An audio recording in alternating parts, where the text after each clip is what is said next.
Hello students, I hope you will remember that is we have started with our new point, that is the parasympathomimetic drugs. In that first part we have covered, it is classified into majorly two classes, that is the directly acting and indirectly acting. Okay, so in the directly acting drugs we have seen the cholinergic drugs, that is the which mimic the action of the acetylcholine, and in second one, that is indirectly acting drugs. These are anticholinesterase, and these inhibit the cholinesterase enzyme which is responsible for the hydrolysis of the acetylcholine. Okay, so first part we have covered with its dosage form.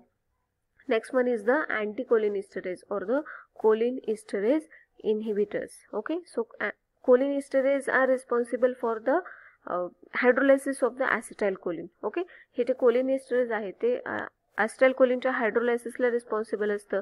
त्याच्यामुळे काय होतं, जे तिथे available acetylcholine आहे it is not able to bind to the receptor and ultimately it is not showing its action whatever it needed there. Okay, so anticholinesterase काय करतात, या एन्झाईमला काय करतात, ब्लॉक करतात. त्याच्यामुळे काय होतं, ते एन्झाईमच तिथे इनहिबिट झाल्यामुळे ते ॲसिटाइलकोलिनचं हायड्रोलायसिस होत नाही आणि जे ॲसिटाइलकोलिन तिथे प्रोड्यूस होत आहे ऑटोनॉमिक गँग्लियामध्ये, तिथे काय होतं, त्याची ॲक्शन दिसते किंवा रिसेप्टरला जाऊन ते बाइंड होऊ शकतं. Okay, so anticholinesterase are the agent which inhibit the cholinesterase, which is nothing but the acetylcholine metabolism enzyme.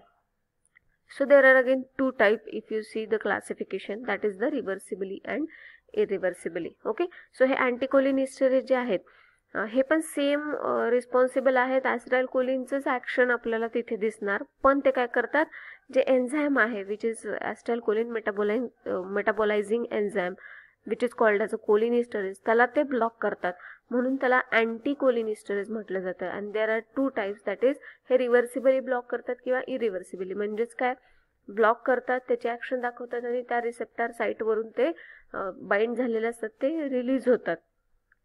किंवा इरिव्हर्सिबली म्हणजे काय, ते बाइंड होतात आणि कंटिन्यू तिथे त्याची ॲक्शन दाखवत राहतात. ते पुढे आपण आता डिटेलमध्ये बघणार आहे. Okay, so it protect the acetylcholine from the hydrolysis, thereby prolonging the action of acetylcholine to show cholinergic effect. Okay, so same thing I have told you, that is हे काय करतात, ॲसिटाइलकोलिन ना हायड्रोलायसिस होण्यापासून ब्लॉक करतात. त्याच्यामुळे हे जे ॲसिटाइलकोलिनची action आहे इट प्रोलॉंग्स और it will show it's cholinergic effect. Okay, so आपण त्याच्यामध्ये फर्स्ट पॉईंट बघणार आहे, that is the reversible anticholinesterase. Okay, so reversible anticholinesterase majorly have two drugs or which are majorly used. These are the physostigmine and the neostigmine. Okay, so physostigmine and neostigmine या दोन्हीचा आपण फक्त बघणार आहे इथे. Okay, so physostigmine it reversibly inhibit the both true and pseudocolinesterase. Okay, so आपण बघितलं आहे cholinesterase जे आहेत, these are have two types, that is the true cholinesterase and the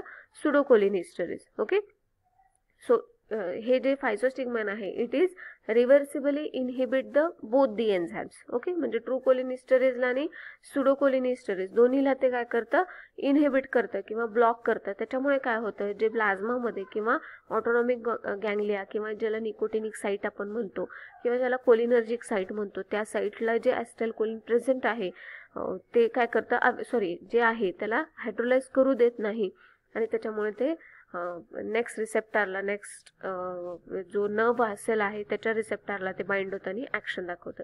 it is rapidly absorb from the GIT and parenteral site. Okay, जे parenteral, obviously we can give it by the GIT और the parenteral site. कारण का, because it is inhibit the both true cholinesterase and pseudocholinesterase. जसं आपण true cholinesterase कुठे असतं, it is present at the nicotinic site और it is present at the cholinergic site, आणि pseudocholinesterase it is present in to the plasma. म्हणजे जर parental रूटने दिलं तरीही चालू शकतं आणि GIT अशा दोन्ही रूटने दिलं तरी चालू शकतं, ॲज वेल एज त्या रूटने दिलं तर ते जास्त चांगलं ॲब्सॉर्ब होतं. It can cross the blood brain barrier but shorter acting than other anticholinesterase. Okay, हे फायसोस्टिग्मॅन आहे, हे काय करू शकतं, आपण बघितलं याच्या आधीचे जे डायरेक्टली ॲक्टिंग ड्रग्ज होते जसं की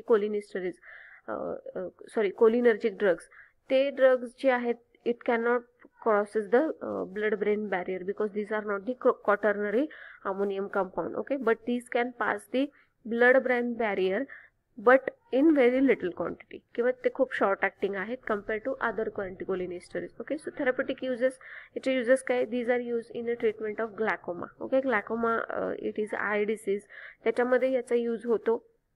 and it is a drug of choice in a atropine poisoning. Okay, atropine पॉइझनिंगमध्ये सुद्धा याचा यूज होतो. म्हणजे ॲट्रोपिनचं जर पॉइझनिंग झालं, in such cases फायसोस्टिग्माइन is a antidote, act as a antidote. Okay, so atropine म्हणजे काय किंवा त्याचं काय ते आपण पुढे जाऊन बघणार आहे. Okay, it is come under the parasympatholytic drugs. Okay, so this is about the reversible cholinesterase in that we have seen physostigmine, and next drug is the neostigmine. Okay, so it is a synthetic quaternary ammonium compound. Okay, so neostigmine is a synthetic quaternary ammonium compound and it reversibly inhibit both the true cholinesterase and the pseudocholinesterase. Same, both have the same property.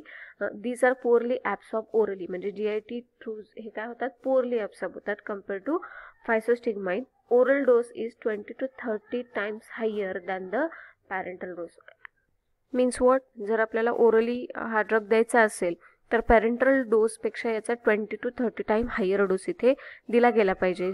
Reason because these are poorly absorbed orally. Okay, and last one is the these do not crosses the blood brain barrier effectively. Okay, so आता हा जो फायसोस्टिग्माइन आणि निओस्टिग्माइन आहे याचे आपण general pharmacological action बघणार आहे.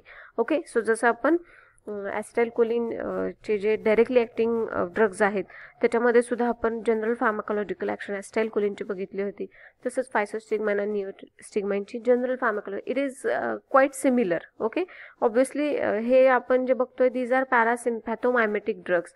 फक्त एक डायरेक्टली ॲक्टिंग होतो आणि एक इनडायरेक्टली ॲक्टिंग होतोय, पण आपल्याला रिस्पॉन्स जो मिळणार आहे तो सेमच आहे. सो त्याची फार्माकोलॉजिकल ॲक्शन तुम्ही जर कम्पेअर केलं तर क्वाईट ते दोन्ही जे आहेत ते काय होणार आहे, सिमिलरच दिसणार आहे. ओके, सो GIT म्हणजेच काय, स्मूथ मसल्सवरती याचा काय इफेक्ट होणार आहे, it increases the tone and motility of the गट. ओके, जे गट आहे, गट मसल्स आहेत त्याचं काय करतात, ते टोन आणि मोटिलिटी इन्क्रीज करतात and thus increases the peristalsis. त्याच्यामुळे पेरिस्टाल्सिस इन्क्रीज होतो and it is responsible to increase the gastric juices or production of the gastric juices, as well as these are responsible for the evacuation of the bowel due to increasing its peristalsis. Okay, so also promote the propulsion of the intestinal content, that is the evacuation of bowel. म्हणजे propulsion म्हणजे काय, हे intestinal content जे आहे हे पुढे ढकलायला responsible होतं, म्हणजेच काय, it is responsible for the evacuation of the bowel. Then second is the skeletal muscle. So it increases the power of skeletal muscles, especially in the patient with the myasthenia gravis. Okay, so आता myasthenia gravis जेव्हा आपण बघणार आहे तेव्हा इथे आपण डिटेलमध्ये बघू, but it is one of the drug which is use for the diagnosis of the myasthenia gravis. Okay, so किंवा treatment, drug of choice in to the treatment of myasthenia gravis असं सुद्धा आपण म्हणू शकतो. ओके, सो हे काय करतात, myasthenia gravis असा डिसीज आहे ज्याच्यामध्ये मसल पॉवर तिथे कमी झालेली असते बिकॉज ऑफ सम रिझन, ते आपण पुढे जाऊन बघूया. त्याच्यामध्ये हे काय करतात, स्केलेटल मसल्सची जी पॉवर कमी झालेली आहे ते increase. Okay, so next is the CVS. Okay, so effect of physostigmine or neostigmine on the cardiovascular system. So it is usually reduces the heart rate and tend to reduce the blood pressure by peripheral vasodilation. म्हणजे हे काय करतं, peripheral vasodilation करतं, त्याच्यामुळे BP low होतो आणि obviously heart rate सुद्धा तिथे लो होतो. Effect on the autonomic ganglia. So low doses, if we given the neostigmine into the low doses, it stimulates the autonomic ganglia, and if it is given into the high doses, it blocks the autonomic ganglia. Next one is the installation into the eye. Same thing we have seen into the acetylcholine effect, that is there is a spasm of accommodation, that is installation into the eye causes the miosis होतं तिथे आणि त्याच्यामुळे काय होतं, it causes the spasm of accommodation and there is a reduction in to the intraocular tension. Intraocular tension तिथे reduce होतं, त्याच्यामुळे स्पाझम of accommodation काय आहे हे मी याच्या आधीच्याच पॉईंटमध्ये व्यवस्थित एक्सप्लेन केलेलं आहे. ओके, नाव next is the therapeutic uses. Okay, where it can be use. So first of all that is, मी असं जसं सांगितलं की it is a drug of choice into the treatment of myasthenia gravis. myasthenia gravis च्या treatment मध्ये काय use केलं जातं, obviously only one reason is there. myasthenia gravis म्हणजे काय, जिथे स्केलेटल मसल्स वीक होतात त्यांची पॉवर काही रिझनमुळे कमी होते आणि तिथे हा काय करतो, निओस्टिग्माइन किंवा फायसोस्टिग्माइन हे काय करतात, मसल पॉवर यूज करतात. म्हणून it is a drug of choice in the treatment of myasthenia gravis. Next one is the in the treatment of the glaucoma. Next one is the use in a post operative paralytic ileus. Okay, post operative paralytic ileus म्हणजे काय, operation झाल्यानंतर जे आपले गट walls आहेत किंवा intestinal walls आहेत ते काय झालेले असतात, वीक झालेले असतात. सो ते कमी करण्यासाठी काय केलं जातं, वीक झालेले असतात, त्यांचं पेरिस्टाल्सिस वाढवण्यासाठी, त्यांची जी पेरिस्टाल्सिस मुवमेंट आहे ती कमी झालेली असते आणि ते वाढवण्यासाठी काय केलं जातं, इथे हा ड्रग दिला जातो. जसं की आपण बघितलं इथे हे काय करतात, पेरिस्टाल्सिस इन्क्रीज करतात गट मसल्सचं. सो त्याच्यासाठी ते वापरले जातात. So it is use in a treatment of arterial tachycardia. Okay, arterial tachycardia याच्या सुद्धा ट्रीटमेंटमध्ये काय केलं जातं, हे यूज केलं जातं. So this is about the neostigmine and the physostigmine. Okay, next we will see the myasthenia gravis. Myasthenia gravis म्हणजे काय आणि त्याच्या ट्रीटमेंट कशी केली जाते हे आपण. So myasthenia gravis is a disease of a skeletal muscles. Skeletal मसल्सचा हा डिसीज आहे. स्केलेटल मसल्सची पॉवर कमी झाल्यामुळे, त्याचं कॉन्ट्रॅक्शन किंवा रिलॅक्सेशन प्रॉपर होत नसल्यामुळे, जेव्हा आपण लक्ष ठेवा मुवमेंट करतो, कोणतीही मुवमेंट करतो, जसं आपण हात उचलतो, हाताने काहीतरी वस्तू उचलतो, तेव्हा आपल्याला तिथे जे स्केलेटल मसल्स आहेत ते काय होत असतात, कॉन्ट्रॅक्ट किंवा रिलॅक्स, जर उचलायचं असेल तर कॉन्ट्रॅक्ट होत असतात आणि त्याच्या थ्रू आपण ते वस्तू उचलू शकतो. पण जर त्या मसल्स मध्ये काही टोनच राहिला नाही तर आपण ती वस्तू उचलू शकत नाही. म्हणजे काय होतं, ते स्केलेटल मसल्सची पॉवर तिथे कमी होते आणि त्याच्यामुळे हा डिसीज होतो. ओके, सो स्केलेटल मसलची पॉवर तिथे कमी का होते हे आता आपण इथे जो फ्लो चार्ट दिलेला आहे त्याच्या थ्रू बघणार आहे. It is an auto immune disorder. Okay, so इम्युनिटीमध्ये ऑटोमॅटिकली काही चेंजेस होतात, त्याच्यामुळे काय होतं, ऑटो इम्युन डिसऑर्डर होतो. Okay, so due to development, हा कशामुळे होतो, तर due to development of antibodies. Body स्वतः काय करते, अँटीबॉडीज तयार करते directed to NM receptor. Nicotinic रिसेप्टरचे 2 टाईप असतात, NN and NM. Okay, so हे जे अँटीबॉडीज तयार होतात, these are directed towards the NM receptor at the muscle end plate. Okay, so जेव्हा मी सांगितलं की कोणताही न्यूरोट्रान्समीटर रिलीज होत असतो, जेव्हा इम्पल्स जनरेट होत असते, तेव्हा तो मसल्सपर्यंत जेव्हा जातो तिथे नर्व सेल असतो आणि मसल्सचा पार्ट असतो, जसं ज्याला न्यूरोमस्क्युलर जंक्शन्स असं म्हणतात. म्हणजे एक न्यूरॉन असतो आणि मसल्स असतो ज्याच्यावरती निकोटिनिक किंवा मस्कॅर्निक रिस्पेक्टिव्ह रिसेप्टर्स असतात, त्याच्यावरती तो न्यूरोट्रान्समीटर बाइंड होतो आणि त्याची ॲक्शन दाखवत असतो.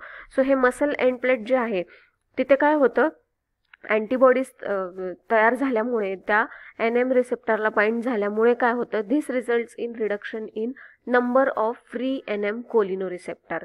ह्याच्यामुळे काय होतं, ह्या अँटीबॉडीज जाऊन NM रिसेप्टरवरती बाइंड होतात आणि त्याच्यामुळे फ्री NM कोलिनो रिसेप्टर काय होतात, कमी होतात, म्हणजे त्याची क्वांटिटी कमी होते. This causes the structural damage to the neuromuscular junction. मग तिथे अँटीबॉडीज बाइंड झाल्यामुळे ॲसिटाइलकोलिन तिथे बाइंड होऊ शकत नाही आणि त्याच्यामुळे काय होतं, जो स्ट्रक्चरल डॅमेज आहे तिथे, म्हणजे त्याचं कॉन्ट्रॅक्शन किंवा रिलॅक्सेशन, जी काही मुवमेंट निडेड आहे ती तिथे होऊ शकत नाही आणि ते मसल्स कंटिन्युअसली रिलॅक्स राहतात आणि त्याच्यामुळे काय होतं, तो टोन तिथे कमी होतो. Okay, so this leads to the weakness and easy फटिगॅबिलिटी.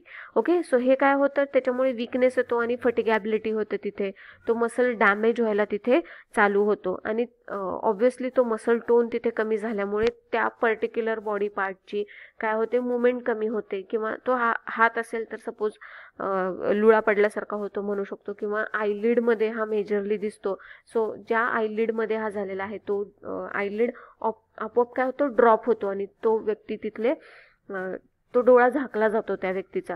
This is called as a myasthenia gravis. याला मायस्थेनिया ग्रॅव्हिस असं बोललं जातं. याची ट्रीटमेंट आणि देअर आर सम पॉईंट्स जे रिझनच्या अंडर येतात, 3 पॉईंट, ते आपण आता नेक्स्ट लेक्चरमध्ये कंटिन्यू करणार आहे. Okay, thank you.